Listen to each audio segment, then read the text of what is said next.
Bismillahirrahmanirrahim. Assalamualaikum warahmatullahi ta'ala wabarakatuh, and a very good afternoon to all of you.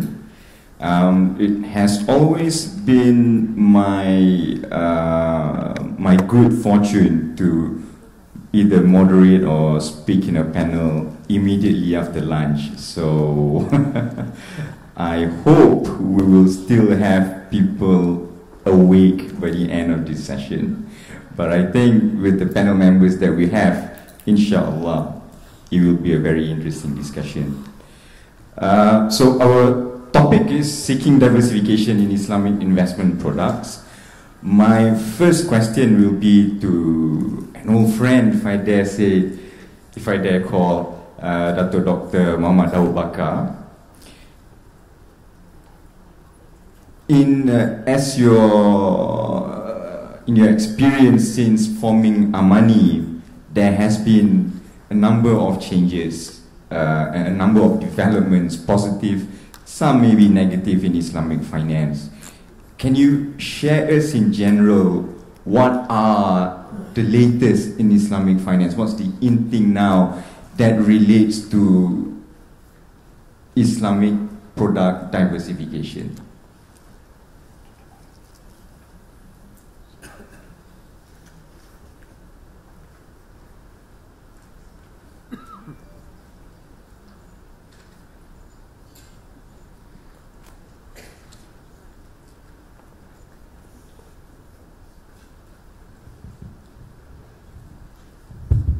Bismillahirrahmanirrahim. Alhamdulillah wa bihi nasta'in. Assalamualaikum and very good afternoon. Thank you, Brother Nick, moderator, and distinguished panelists, distinguished speakers and audience. I expect to take a very easy question after lunch session, just to be proportionate to the level of consumption, not only for you but also for the speakers.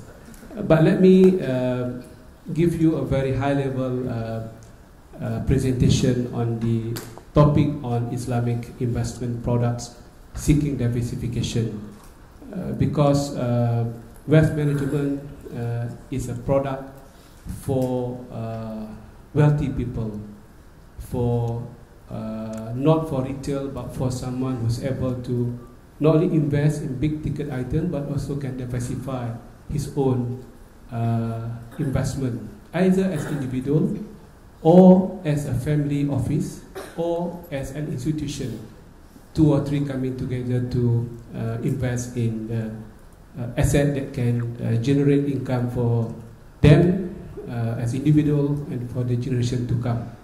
So wealth management is about preservation of wealth and also creating the value for the futures to come. And either they become the fund manager themselves, which is very, very small percentage, or they may appoint a third-party professional fund manager to manage the fund for them. I'm not so sure how many of you belong to the first or belong to the other group, either the one who have the money or the one who manage the money, or perhaps someone who own the money and manage their own, according to their own risk appetite. So fund managers, they look into diversification and in terms of asset, in terms of strategies. Perhaps asset classes, I'm sure you are aware that there are fixed income, there's such a product, there are also equity, there are also fixed income, diversification in terms of the either growth, the dividend, or geography and whatnot.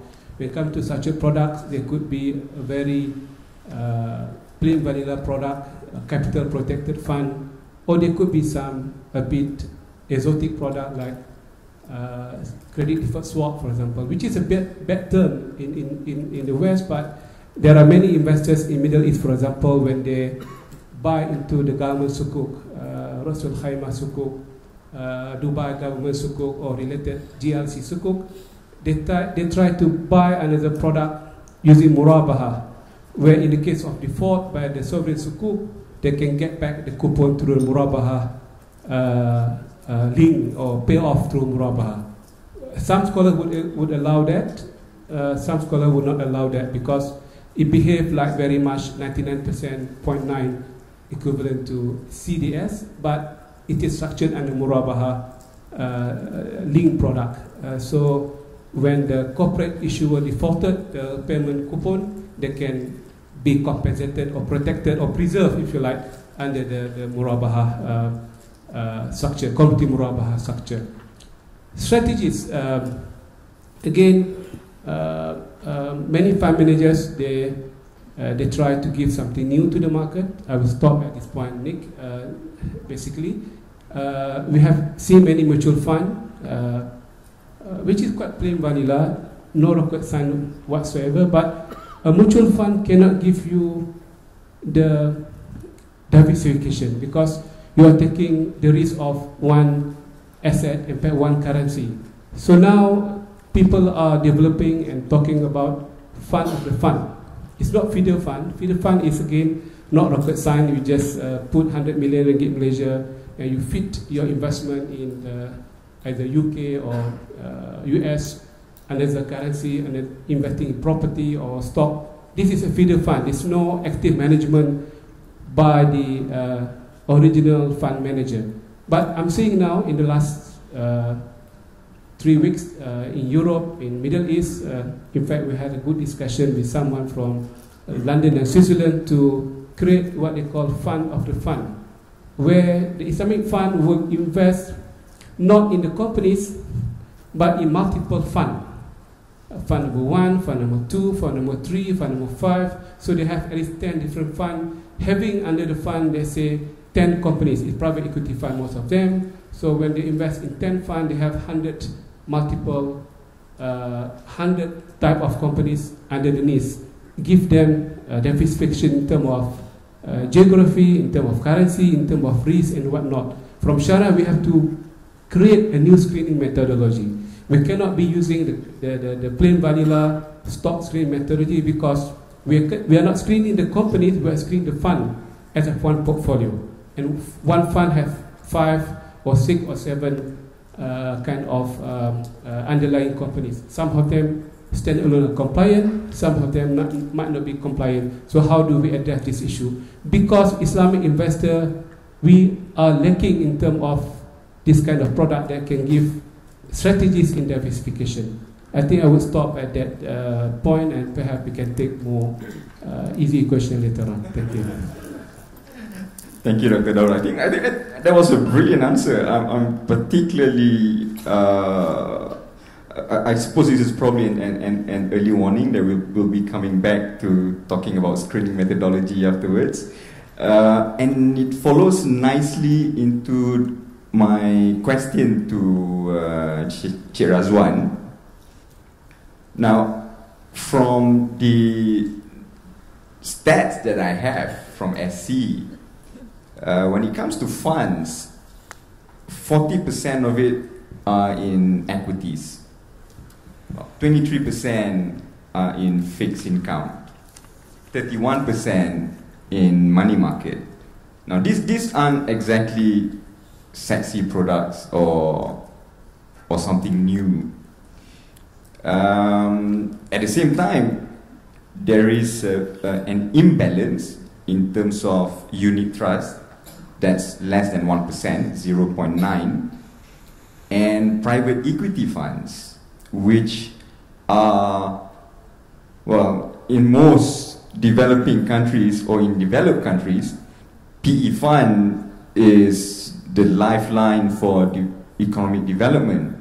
So my question to you, Cik Radzuan, is that what is the current structure of Islamic finance industry that we have currently, which tend to skew ourselves only towards plain vanilla products like equities, fixed income, money market, whereas unit trust and PE is somewhat getting less attention? Bismillahirrahmanirrahim. Thank you, Mr. Chairman. To basically begin with the question that Mr. Chairman has posed. I think, and in the context of today's topic of seeking diversification in the context of Islamic management, and if you look at the existing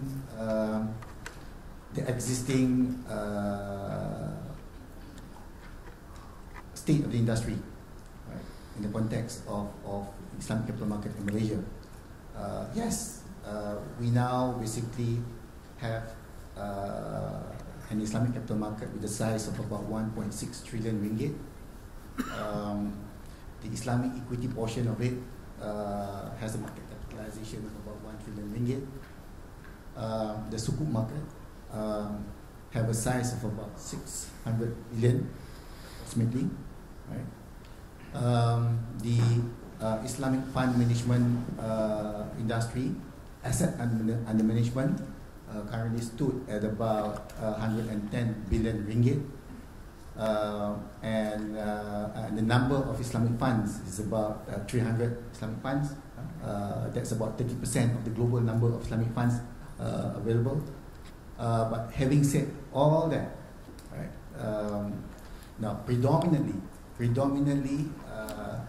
in terms of the asset allocations, it remains within the traditional segment of the capital market, which is basically equity, debt, and the intermediation market, which is basically the funds market. And if we look at the structure of those markets, right, a significant portion of even the Islamic funds are basically concentrated in the unit trust, where the exposure of the underlying investments are again in equity and Sukuk, which is basically the fixed income market, right? That's basically the current scenario. And to answer your question, why? I would basically categorize it in three different segments. One is capability. Capability in terms of the existing service providers in providing the kind of products in the marketplace, right? Yes, we do see, for instance, other funds products, for instance, listed funds products such as real estate investment trust, listed on the stock exchange. Yes, we do see listed exchange traded funds listed on the stock exchange. No, we have not seen a listed business trust, Islamic business trust on the stock exchange. But the number of those funds listed is almost negligible, right? So again, goes back to the very point about capability of the type of service providers that we have available in the marketplace. And it goes back to talent and the risk management capability of those operators and service providers. I think this is one of the challenge. Two is basically the track record capability of those fund managers. So most of these service providers, operators, are basically licensed under an Islamic fund management setup.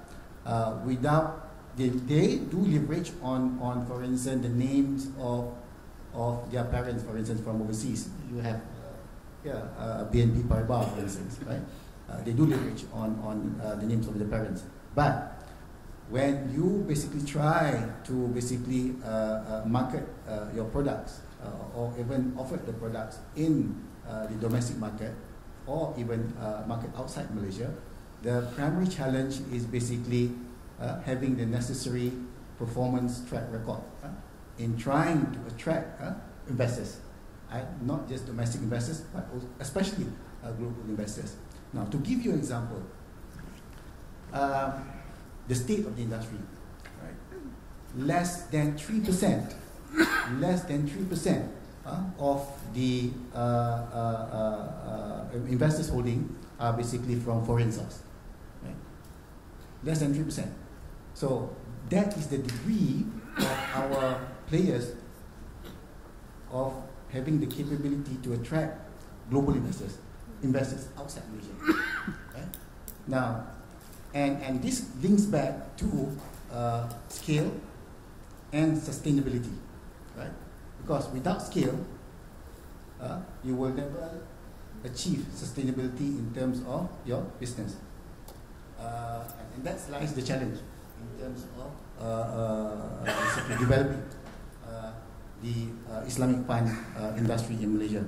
I have not even gone to the extent of trying to basically go or move into the realm of Islamic wealth management, which is basically broader in terms of its scope and perspective.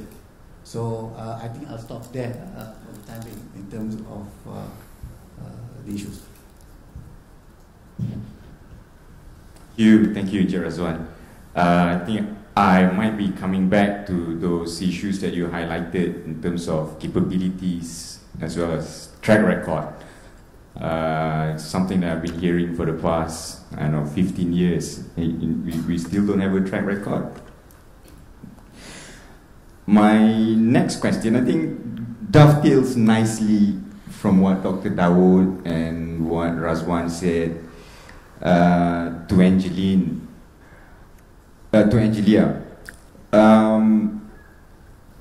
Do we have enough menu of products? Is there viability of alternative investment products currently? Is there a drive behind it? Or is the drive actually lacking? Other markets have a menu of investment products. We have a lot less. Every time I see you, you always have something interesting to tell me about new products. So perhaps you could expand on that. Thank you, Nick. A very good afternoon, everybody.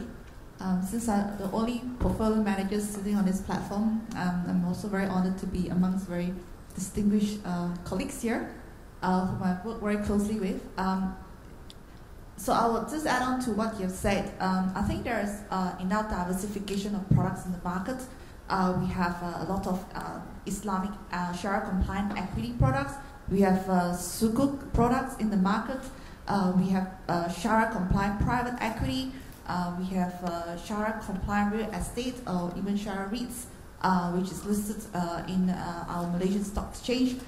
I think there is a drive in terms of product innovation, but being a practitioner here, sitting on this platform, the biggest challenge for us, as Radzuan has basically highlighted, is that the difficulty in terms of raising assets in the Sharia compliance space. And I think that is one of the issues. There are enough product innovation, but ultimately, as a practitioner, as a company that needs to be answerable to shareholders, we need to be profitable. The challenge is when you're not able to raise enough assets for the products that have been developed. Then the challenge is, how can we innovate further if we're not even profitable with the current menu of products that is already available, whether it's for the retail space or the private wealth management space. I think that the products are there, but the challenge is, how are we going to raise those assets? And as a global asset management company, we have been aggressively promoting, and we are able to leverage on our global sales platform in terms of promoting our conventional as well as Sharia capabilities. But the reality is that it's really not so easy to reach out to the $1 trillion of Sharia compliant deposits that we all talk about in conferences like this. But when you go out to the Middle East, when you go to Europe, we even have our products represented in the private banking platform in Switzerland and London. But we have track record. We have, Dr. Daud is is aware about our global Sukuk fund with more than 5 years track record, 4-star Morningstar. But again, it's not so easy to actually raise the assets. And I also have other colleagues here who will later share with you, Moni from Nasional, who will also share with you some of the challenges that we do really face. So this is some of the things. We cannot innovate if we're not able to be profitable, because we need to be answerable to our bosses. Why are we creating another platform another product in the platform if we are not even able to raise $1 million US for the existing funds. So that is some of the challenges here. But if I can also add on, it's also good to hear that Dr. Daud is talking about multi-asset solution. I'm glad to hear that there's an interest. In fact, it's something that we also have in terms of providing that kind of facilities.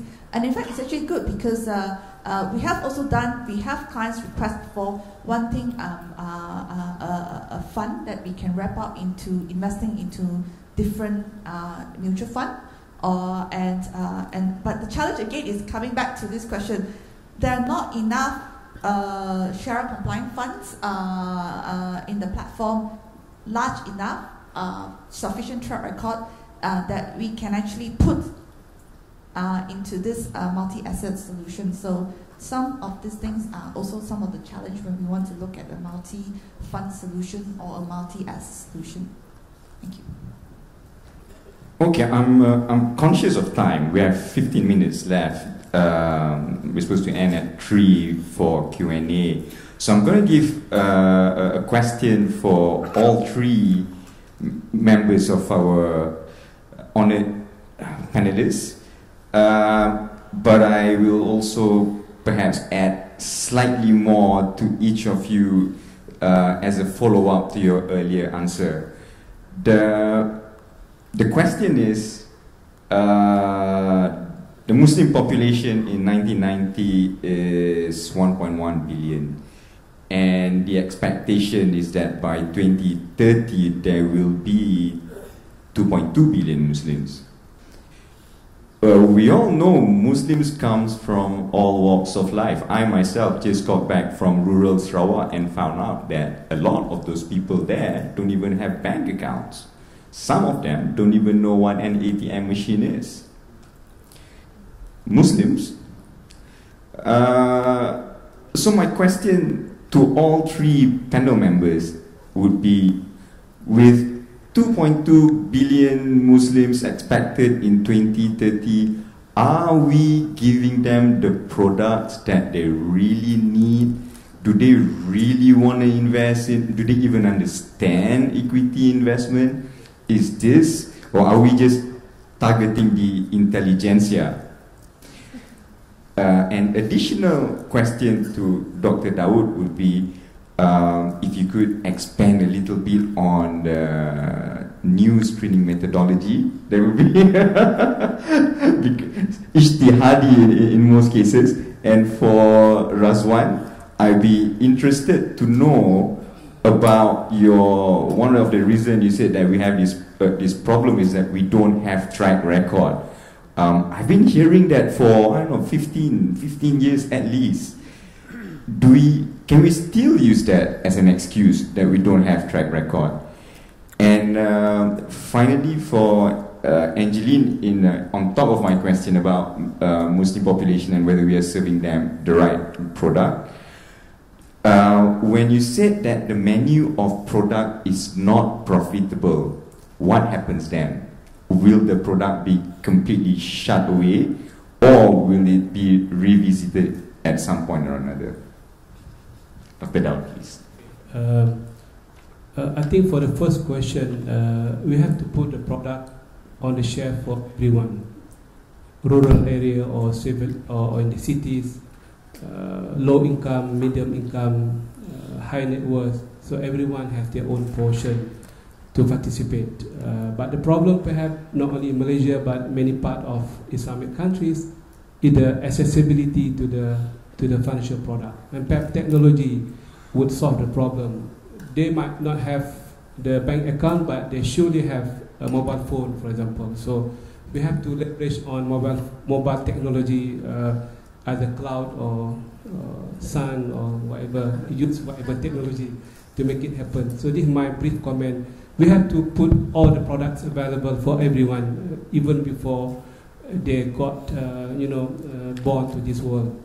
On the issue of screening, I wish I can share with you, but this is something we are doing the back testing now, and for the last 6 months to 1 year, and And just to chip into what Angelia was alluding just now, because in the West, basically, before they launch a product, 1 billion or 500 million or 300 million fund, they have already the soft commitment from the investor. That's why when they launch the product, be it equity or fixed or structured product, at least 85% are covered from day one. And this is the problem in perhaps in many parts of the Islamic world. We launched the blind fund, hoping that people will come in. So this is something, how could we change the strategy?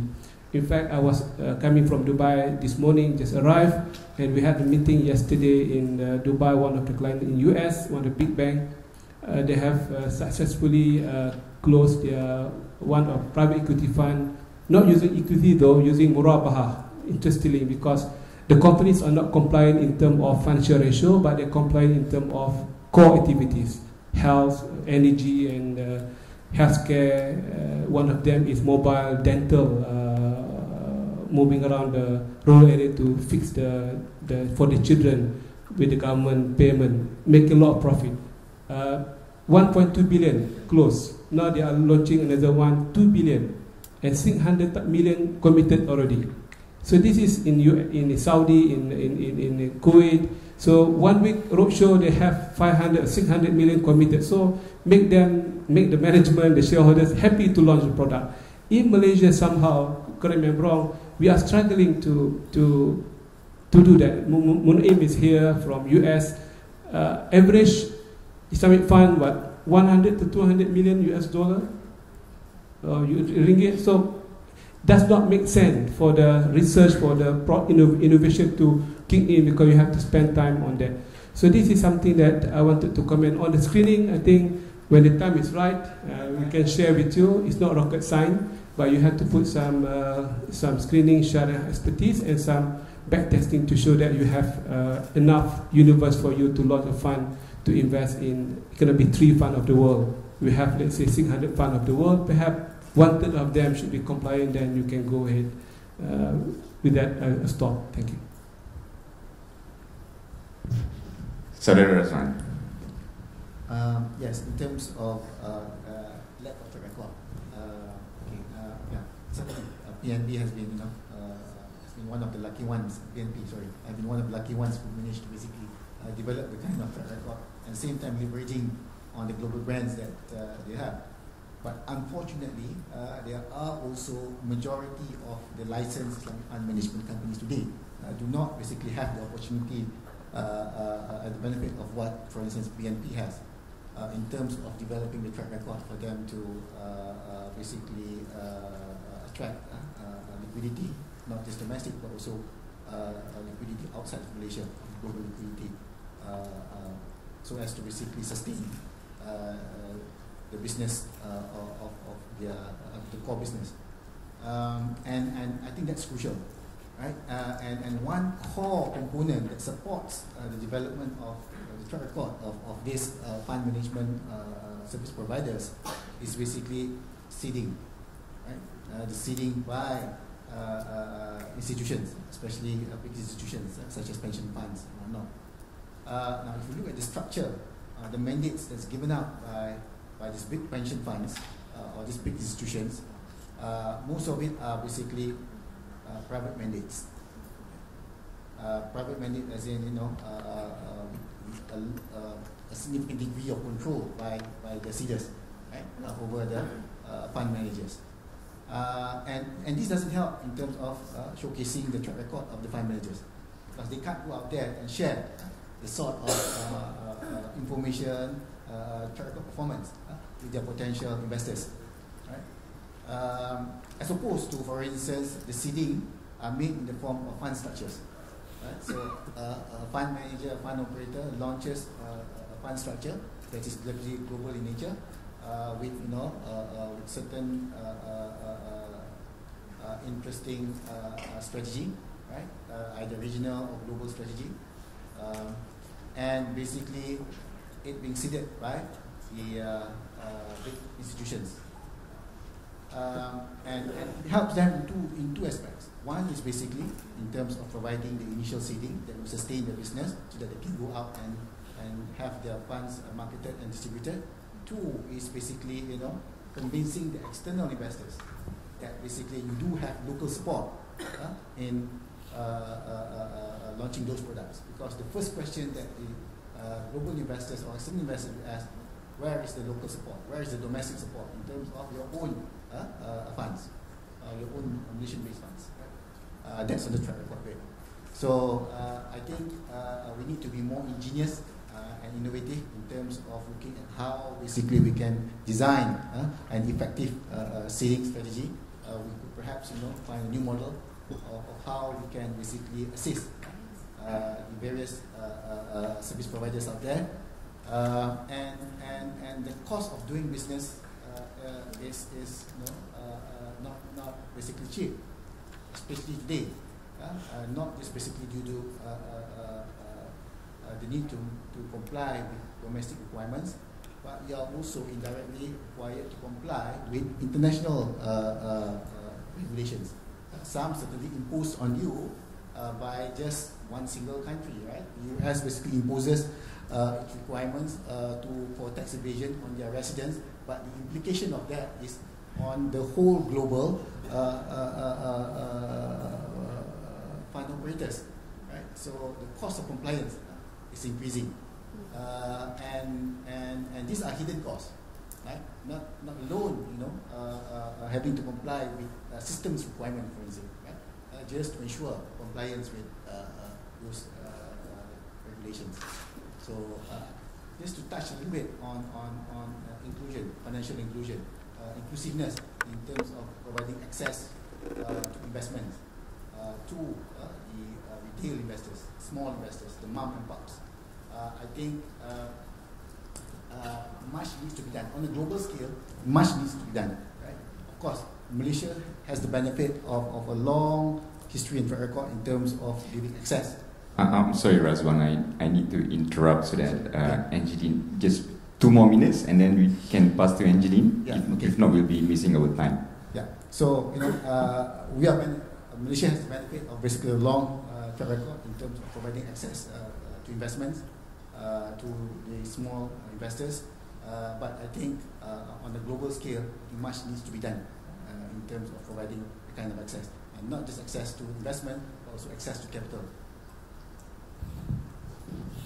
Thank you, Radzuan. That's illuminating answer. I've known Angelia for a very long time, but for some reason today I keep calling her Angeline. So my apologies sincerely. Your comment, please. Okay, I'm glad a regulator understands the pressure we are in terms of doing business, the pressure of meeting costs, the pressure of profitability, and the pressure of compliance, especially from global regulators. And coming back to your question, what happens when a fund doesn't stay profitable?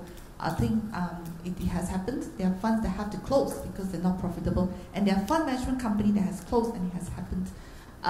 So actually the challenge, at least domestically in Malaysia, there is good reception in terms of Sharia compliant products, both from the Muslims as well as the non-Muslims. This is purely from the understanding and the education, which I have to commend the regulators that have done an excellent job in terms of sharing knowledge and educating the public.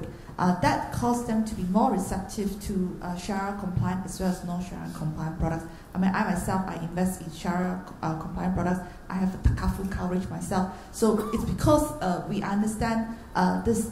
But so coming back to having all the products available globally, I think the biggest challenge in OIC countries is the demographics. When you talk about, yes, there's a potential big demographics in terms of Muslims, but the biggest challenge if you look at the OIC countries is also a lot of them, there are political situations in those countries.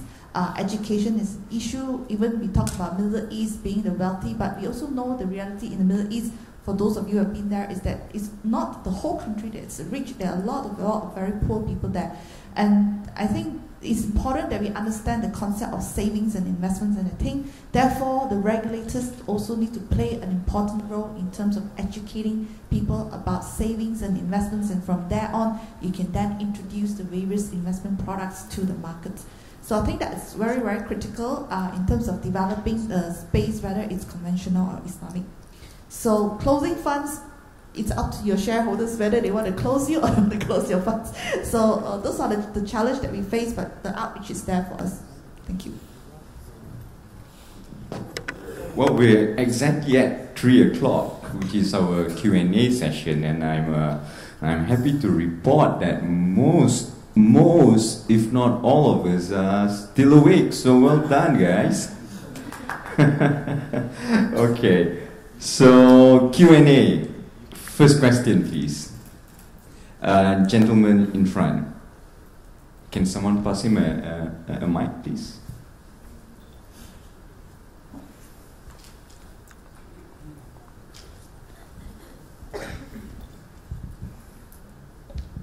Two questions, if I start, related. First, sorry, can you please introduce yourself, please, sir? My name is John Mallory. From? Australia. But I'm staying here now for a while. New resident. Dr.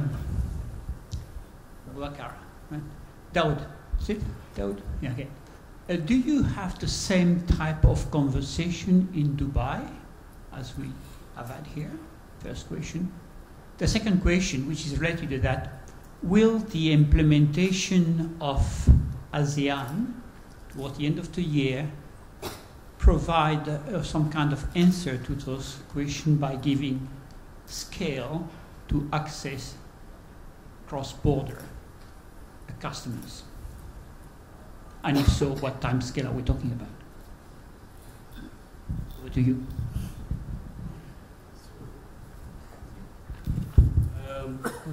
Well, different country, different script altogether. So we have to have different script when we talk to the regulator, to the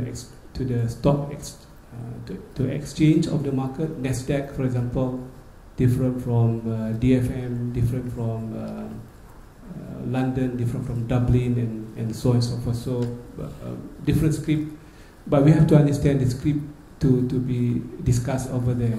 Over there, perhaps it's access of liquidity. Here, there's liquidity, but liquidity is very much diversified. And Malaysia, for example, perhaps it's a constructive comment.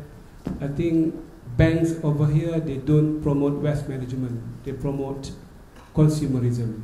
So you can see that many government officers or non-government officers, when they retire, they are still struggling to pay off the debt when they were in service. I should argue and put a motion that the banks and the capital market agency, we have to promote different style of investment altogether. We give them tawarruk financing to invest in unit trust, to invest in private equity, to invest less risky, private equity is risky, something that they can earn and accumulate their wealth. But somehow in Malaysia, most, if not, not all, most of I can see that's why EPF is having problem. When they retire at the age of 55, their income is less, but the liability is still as they were working before. So this is one dimension. Perhaps not happening in Middle East because they have different scheme altogether of saving and what have you. On the ASEAN, I think we have to capitalize on the new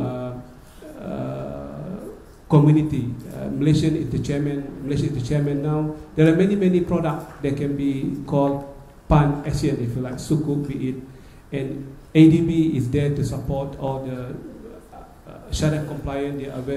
They are new, but they started to invite corporate and the businesses to come and take their financing to support critical area in this part of the world, power plant, bridges, hospital. So perhaps good or bad news, they have also accepted the renminbi to become one of the hard currency in ASEAN. So we have diversification in terms of currency as a settlement kind of currency. So I take it as a positive note because one currency does not serve the whole purpose. We have to be a bit flexible moving forward. But surely there are many products, pan-Asian product will be developed, sukuk, fixed income, equity, perhaps some other property sector.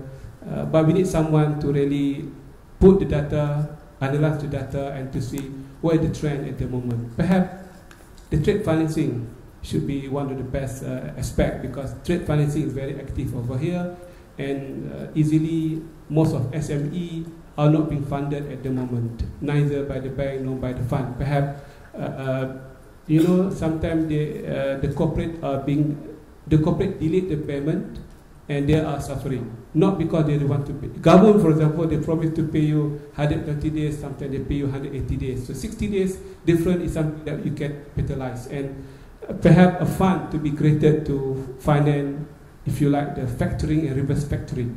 So new concept, ready market is an opportunity, but not to mention the currency saving between rupiah and Malaysia and Thai baht. So many things can be developed. I don't want to be talking something to the moon, but people have gone to the moon, so we can do much better than that. Thank you.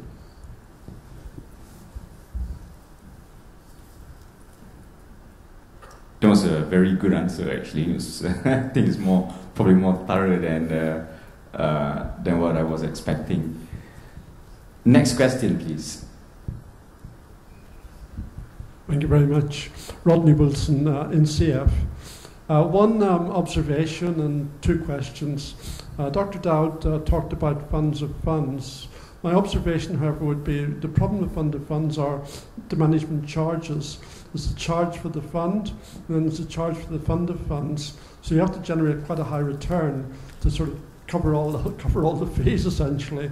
The two questions. One is obviously the issue of the disappointing inflows from the GCC countries into Malaysia. My question there is, to what extent has it been a currency issue? Because obviously the GCC currencies are linked to the dollar. The ringgit's gone down a bit against the dollar. Has that been the problem? Then the second sort of general question is, would you characterize basically Islamic investors into funds or indeed into equities as kind of more conservative, having defensive strategies, more interested in dividends and capital gains, or not? I mean, that's my second question. Thank you very much. Your questions are directed to the panel in general. All right, okay. And if you guys want to take this, I think Dr. Daud already took his first, so that leaves Radzuan and Angelia. I think when we talk about Middle Eastern investors in generally, correct me, Nick, you have been in the Middle East as well, and Dr. Daud is based in the Middle East. I think their concept of investing is rather different. Those who have wealth, they like to go into private equity, they like real estate. So that's why the challenge when you have other products like sukuk and equities, it might not be interesting enough for them. They prefer the big ticket items like directly into real estate. So I think that's where there is the risk, because it doesn't provide them sufficient diversification. I think the important is that they have to understand that there are risks in all the assets that they invest in, and I think it's wise to actually diversify and also look into the opportunities of equities as well as a fixed income. At least there is some stability in terms of managing the risk. I don't think it has anything to do with dollar or ringgit, because when we talk about investment products in the Middle East, it's also very much they are investing into products which are probably UCITS compliant and registered in Luxembourg and stuff like that. And I think and those who have wealth in private banking in Switzerland, they don't have like a propensity that they seek to do Sharia compliant. At this point, this is what we seem to see, and this is also what so far research have basically shown. We have, like I say, we have a product in the private banking platform, but that doesn't seem to interest them. They like more risky, more high yield, more aggressive kind of product, and most of them probably are not necessarily Sharia compliant. So there's no need for them. Yeah. Just to add on to what Angelia has mentioned, in Middle East, quite strange, because some investor, small investor banks and some institutions, they go for rated sukuk.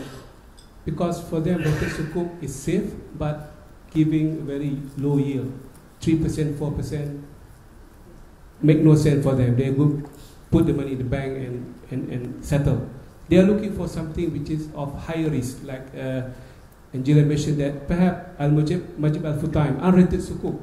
Sometimes they are nearly junk bond, I mean uninvestable grade of bond, but they are being oversubscribed. It's a phenomenon. Perhaps in Malaysia, perhaps we should be creating another platform or another vehicle to create bond or sukuk which are not rated. Those who are willing to take the risk of the corporate. They know the corporate, they know the profitability of the corporate, though they are not yet big and profitable, but there are investors wanted to take the risk for the higher yield. In fact, some of the banks in Malaysia, perhaps they are here today, they can also share that they have been working on private placement of sukuk. So private placement of sukuk is not being reported widely in newspaper. There are many sukuk in the market, perhaps Radzuan can comment. 300 million, 100 million, the corporate is a small company but have some name in the market but not good enough to be rated. So oversubscribed, and sometimes one or two banks putting 100% of the investment. They even never sell down to the market. So again, we have to diversify the policy. There are people who like good things, no risk, but there are some other people who like risky but giving them higher yield. So we have to make everyone happy with the risk and the profile of return. Yeah. If there's no more question, I'd like to direct a question that relates to what Dr. Daud said just now. There is a question from Conrad.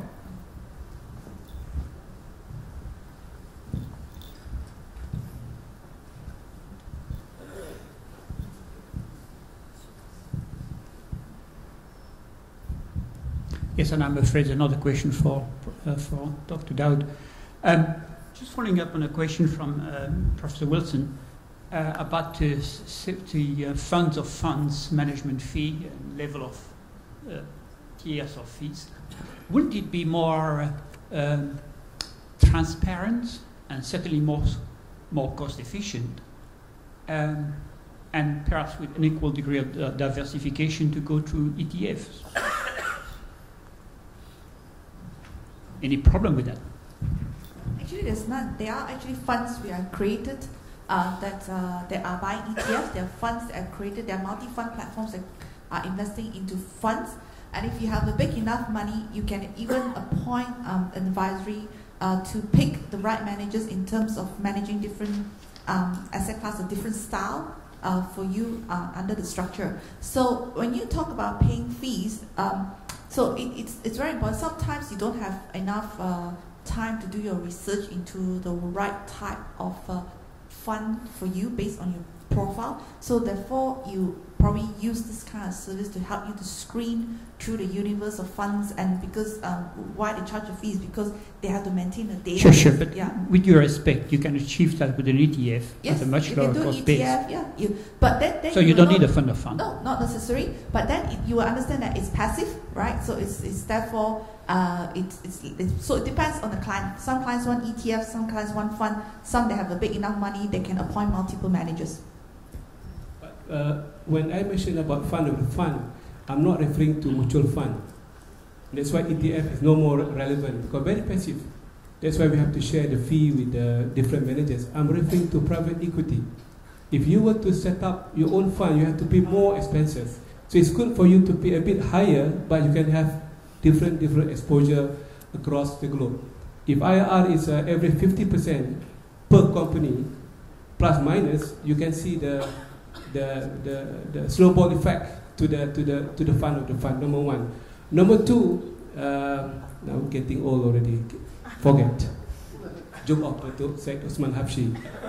He said to me, there are two symptoms of old age. Number one, you forget. Number two, I forget number two already. So this is his joke. Yeah? He's talking about Okay, in Middle East again, there are many sponsors of the fund, which I don't think we have here in Malaysia, Cik Ridwan. Setco, Al-Futtaim, they set up their own fund, they seed their own fund. And they also bring to the market a fund, property or fixed income or hybrid. They put 20% of their own fund or 30% of their own fund. So they attract their family members and the other investors. That's why the fund can sell a bit faster, because the one who go to the market are the corporate, not the fund manager per se.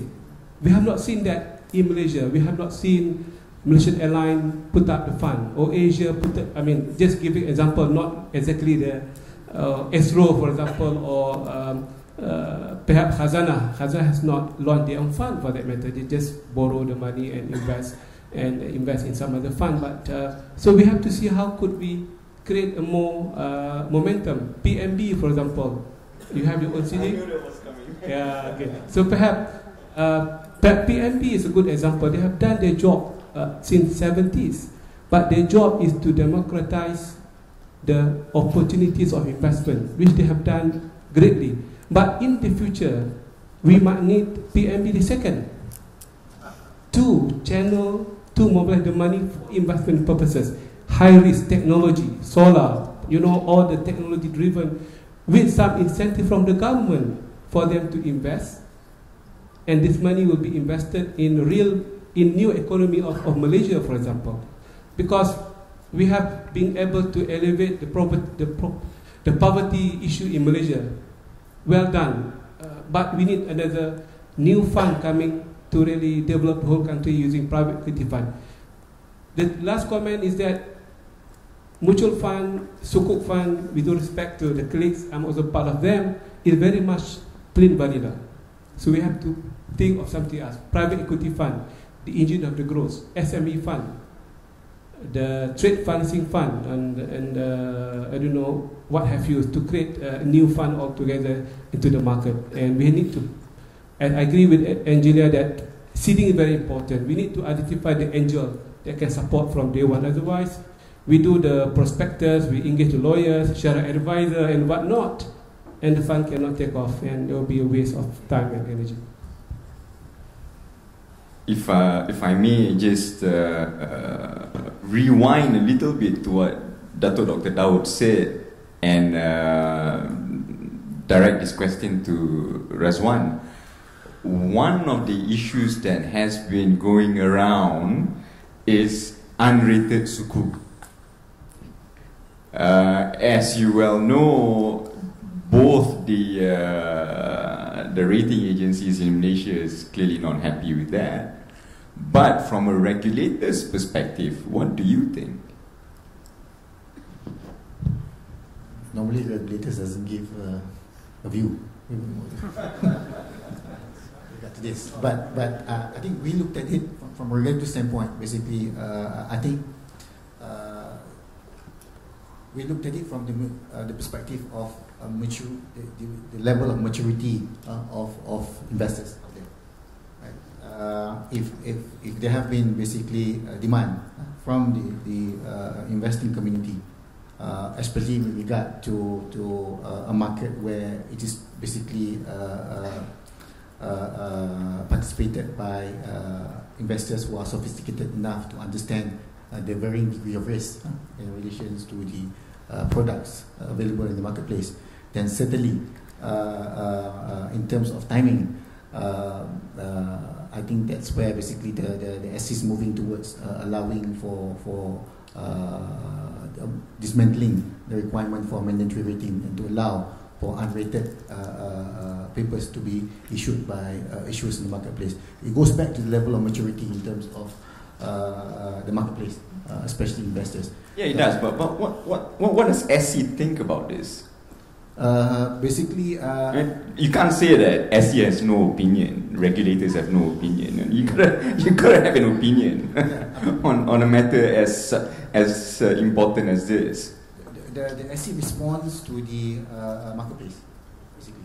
So and the demand in the marketplace basically are saying that basically a whole degree of assessment can be undertaken internally within the institution, the investing institutions, and basically these are fixed income anyway, and it's not even equity, right?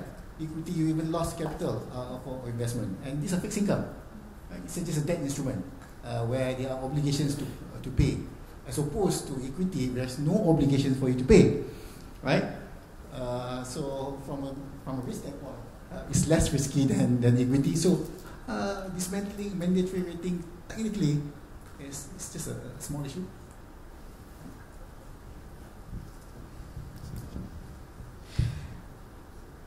We are about 5 minutes over time. Are there any more questions? One final question. Come on. Come on.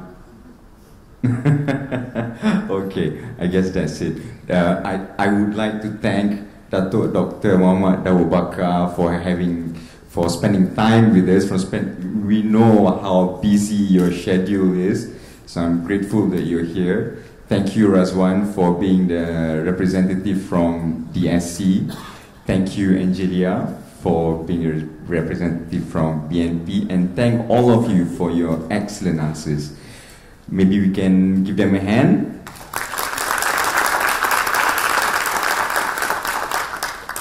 With that, wabillahi taufiq wal hidayah, wassalamualaikum warahmatullahi ta'ala wabarakatuh, and a very good afternoon to all of you.